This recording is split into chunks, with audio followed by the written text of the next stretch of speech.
In the U.S., the 7-day average of the new cases topping 70,000 for the first time. Hospitalizations hitting their highest since mid-August. Meantime, in Europe, multiple countries are now issuing new restrictions as they try to contain COVID outbreaks as well. And CNBC's Annette Weisbach joins us live from Frankfurt this morning.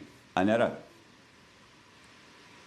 Well, thank you so much. We just today in the morning got news that Angela Merkel and the regional prime minister are going to meet today, and we are going to have sweeping changes to what is actually possible in public life here in Germany from November 4th onwards. So they don't want to call it a lockdown, but it is a lockdown.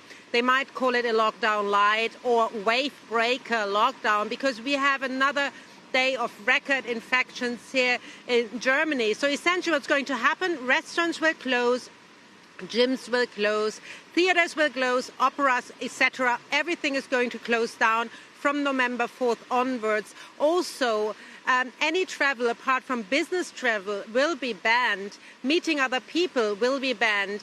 And the draft I've just seen, which they're going to discuss in Berlin, also foresees forceful controls that everybody actually will stick to the rules, because that was the problem with the light rules we had in place here. They were not obeyed, and that's why we're going to go into light lockdown, wave breaker lockdown, whatever you want to call it, but at least for 4 weeks' time. With that, back to you, Andrew. Annette, just talk to us a little bit about, you said people were breaking the rules.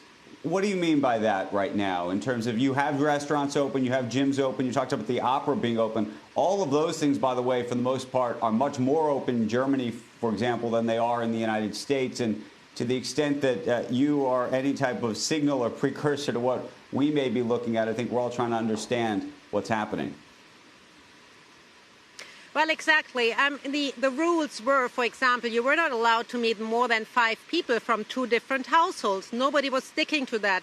You should wear face protection everywhere on the street. Nobody was sticking to it. Especially parties and big parties were banned. Also, nobody was sticking to it. You had headlines coming out from Berlin with private parties being kind of perhaps modeled like in the 20s of the last century when the prohibition was on. That was sort of a fun thing to do in cities like Berlin. So I guess this is why we're seeing these high infection rates, but not only in Berlin, also Frankfurt is a high-risk area. Nobody knows why. And the problem is, Germany was very successful in the first wave by tracking and tracing, and that is no longer working because they can't find the traces anymore, and there are just too many infections that the public authorities are overburdened already now.